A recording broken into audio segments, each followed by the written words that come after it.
Good morning, guys. I am out at one of our newest build jobs in Windsong Ranch. This is an American legend, and it's actually a showcase home that my sweet clients found and got under contract fast enough to where they actually get to effect a few changes so that they can pick the flooring and some colors and some materials. So that is a really neat technique when you're looking to get a new home. So what we're out here to do today is we're going to check the foundation. They have benched it. They have got the form boards up. They have got the waterproof membrane in, the plumbing in, and we are almost ready to pour cement. So I'm going to try to get as close over here as I can without getting too muddy because we recently had some rain.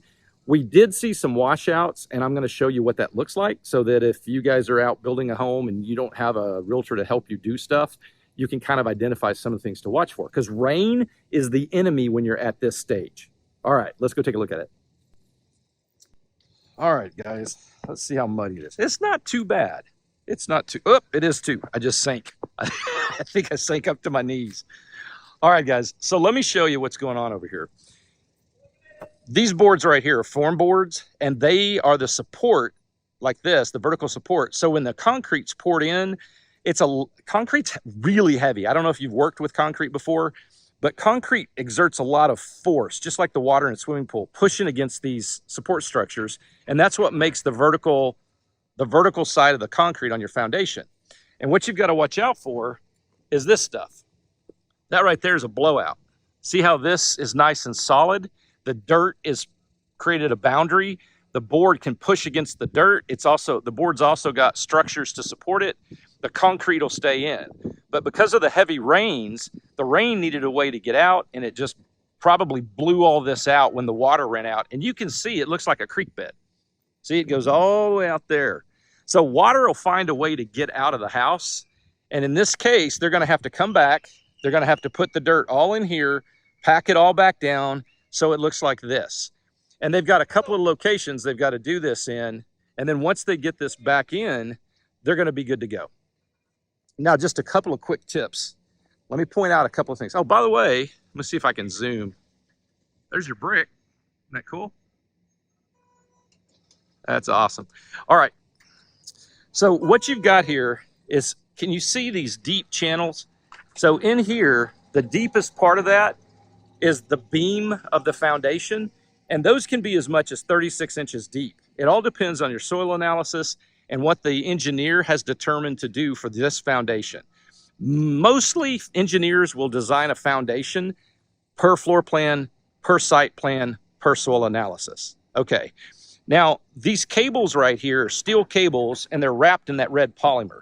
And what happens is they protrude from when your foundation's poured, and washers and nuts are put on here, and they're put under like 20,000 pounds of pressure per square inch, and it squeezes the concrete this way, and it squeezes the concrete this way. And that's why our foundations, like when they're poured, our foundations used to break like that. But because of these post-tension cables right here, when it's squeezing, the foundation will actually float if the dirt moves substantially instead of break. So that's a really good thing. The black stuff that looks like industrial garbage bags, it's actually a waterproof membrane, because concrete is like a sponge. It soaks water up. So that'll keep your concrete from soaking up water. These blue lines and even red ones inside the framing, these are PEX or water lines. You've got various vent pipes, sewer pipes, water pipes, gas lines, electrical lines, all coming into the house. So yeah, it's basically ready.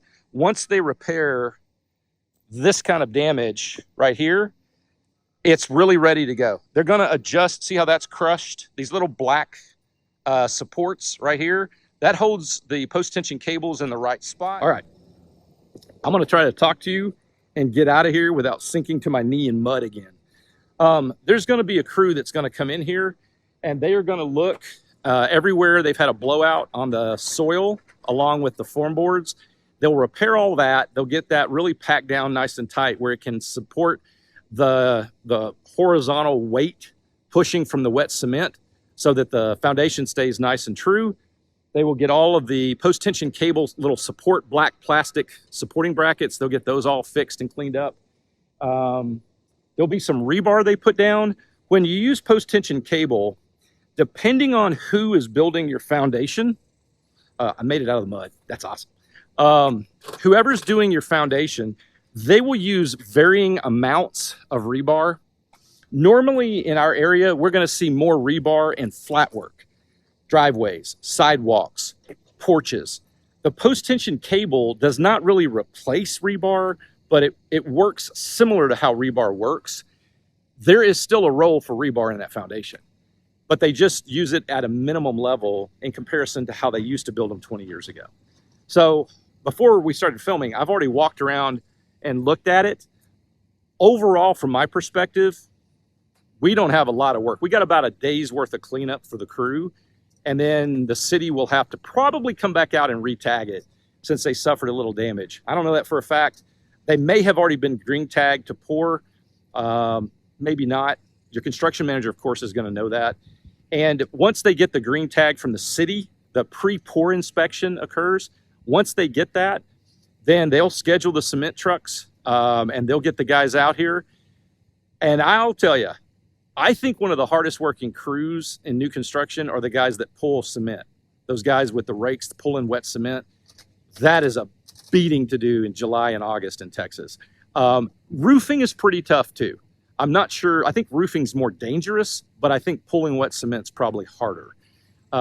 Anyway, I just have a lot of respect for those guys doing that labor in the Texas sun, and it's looking great. So my summary on it is it's looking great. It still needs some work to be done on it before we're ready to pour, but you know, one solid good day for the crew out here. I'm gonna make ready for the foundation pour, and you're solid. You're ready to go.